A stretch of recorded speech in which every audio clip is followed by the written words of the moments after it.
Adherents of theism, and of creationism in particular, are philosophically required to take for granted that humans are biologically at the pinnacle of creation, God's final and completed intent. For them, no evolution can logically be necessary for us to get to any more useful point for the Creator, so whatever such a Creator wanted of us, we must have been perfectly designed to provide, since the very moment that we were set down on earth. Religions that discuss the place of man in the universe depict man as a finished thing, a final version, already perfected for its purpose. This characterization is not unique to the Abrahamic faiths and their claim of man as being made in God's image. Many ancient myths depict man as the ultimate achievement of their god or gods, a work of art, a special thing of beauty both physically and philosophically.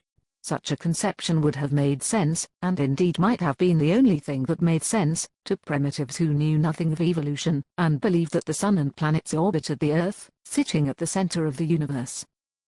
Man evolving into a new and superior species would be anathema. And yet it is apparent that human evolution continues, now in ways never imagined before the last century. We have begun to accelerate our advance with a twist, this being that we supplement our natural biological process with externalities, and with technology in particular. This advance now occurs from two directions. One is the supplementation of human ability with technological achievements ranging from the lever and the wheel to the handheld computer, internet, and GPS. Today, a man standing almost anywhere on the planet can access large stores of information and communicate with others at the same technological level, but in physically distant places. These devices are steadily growing smaller and more intricate in their connection with the human body, and leaps are already being made in further connectivity between mind and machine, approaching the direct interface of controlling the machine with a thought, and gaining information directly into the brain. The machines that we build are themselves becoming smarter, and true artificial intelligence is conceivable. If computers can be made to think and feel and be self-aware, it is hard to imagine how we could fail to eventually recognize them as a new form of life. And if those very thinking machines can be integrated into our own minds and brains, and become part of our existence for future generations, would we not ourselves then become a new form of life? The other direction of advance is more fundamental. Mankind is at the edge of learning to tinker directly with the genetic code itself.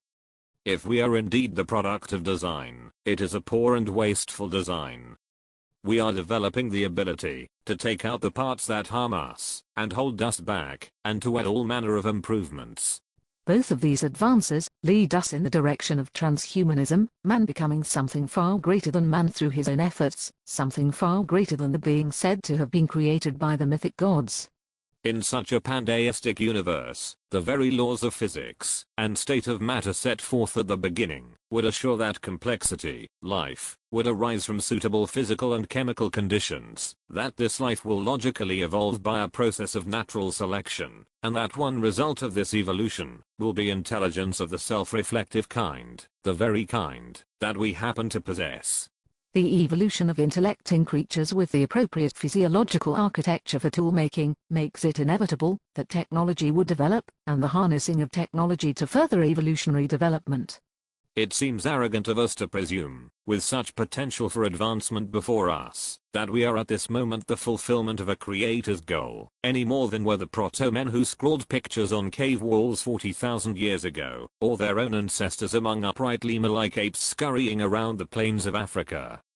So, are we there yet? Have we hit the end of our intended evolutionary road? Logically, it could hardly be so.